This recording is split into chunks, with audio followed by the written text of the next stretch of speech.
Morning the weather was damp and rainy, but in the afternoon we took a long walk, and visited several Indian cottages, all clean, and the walls hung with fresh mats, the floors covered with the same, and all with their kitchen utensils of baked earth neatly hung on the wall, from the largest size in use to little dishes and jarritos in miniature, which are only placed there for ornament.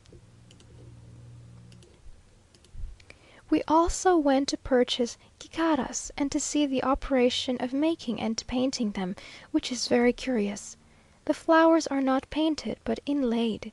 We were fortunate in procuring a good supply of the prettiest, which cannot be procured anywhere else. We bought a very pretty sutunacua and a black reboso. The women are not at all anxious to sell their dresses, as they make them with great trouble, and preserve them with great care. We had a beautiful walk to the Magdalena, about a mile from the village. Every day we discover new beauties in the environs, and one beauty we saw on entering a small ranch, where they were painting gicaras at a table, while a woman lay in the shaking fever in a bed adjoining, which was quite consistent with the place.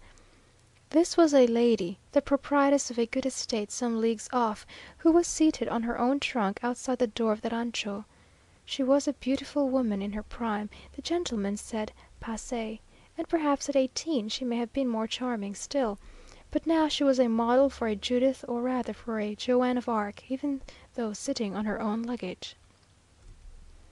She was very fair, with large black eyes, long eyelashes, and a profusion of hair as black as jet.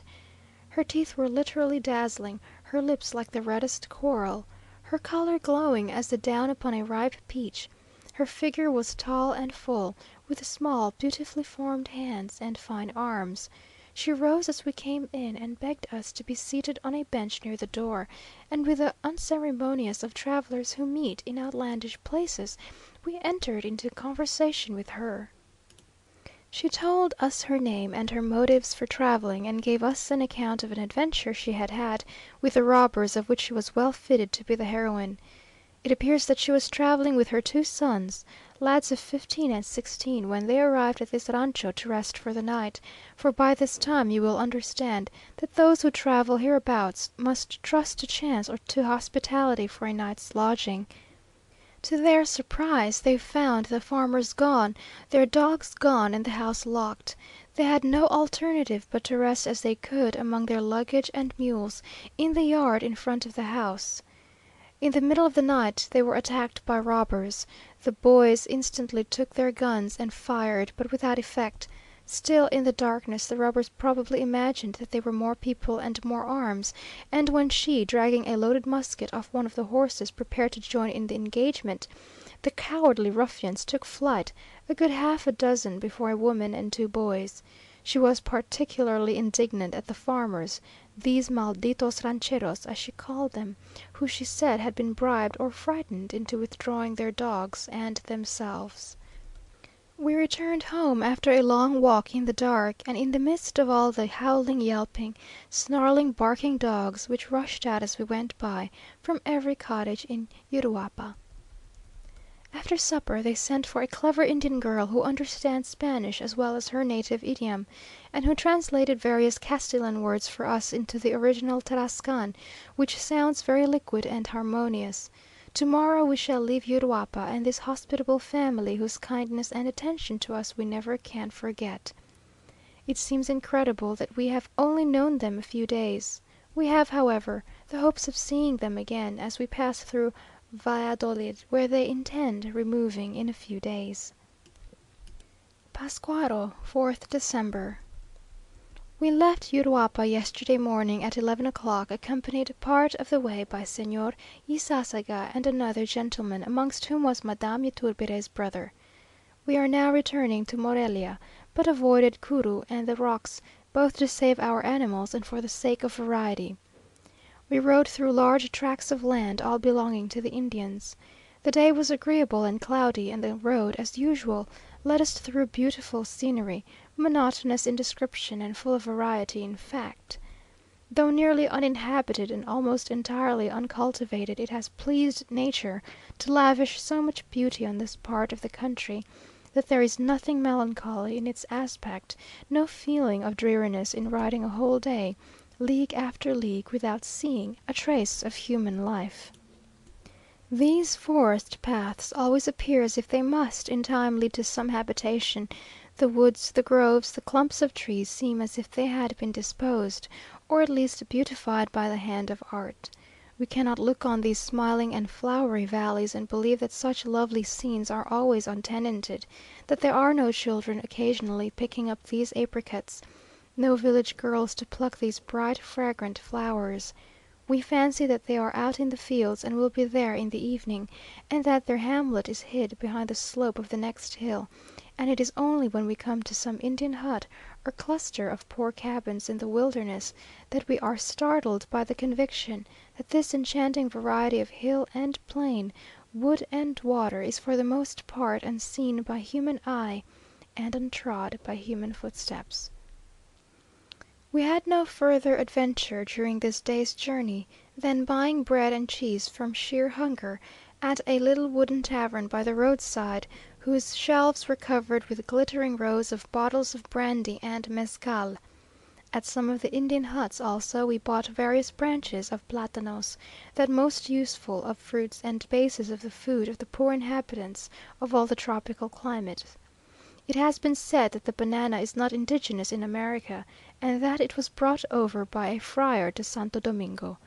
If so, its adopted country agrees with it better than its native land, but I believe there are many traditions which go to prove that it did already exist in this hemisphere before the 16th century, and that the Spaniards did no more than increase the number of the already indigenous species.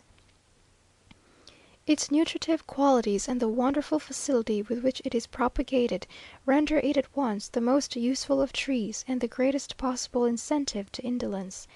In less than 1 year after it is planted the fruit may be gathered, and the proprietor has but to cut away the old stems and leave a sucker which will produce fruit 3 months after.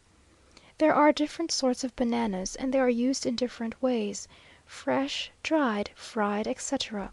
The dried plantain, a great branch of trade in Michoacán, with its black shrivelled skin and flavour of smoked fish or ham, is exceedingly liked by the natives. It is, of all Mexican articles of food, my peculiar aversion. About 4 o'clock we arrived at the small village of Tziracuaratiro, a collection of Indian cottages, with little gardens surrounded by orange and all manner of fruit trees.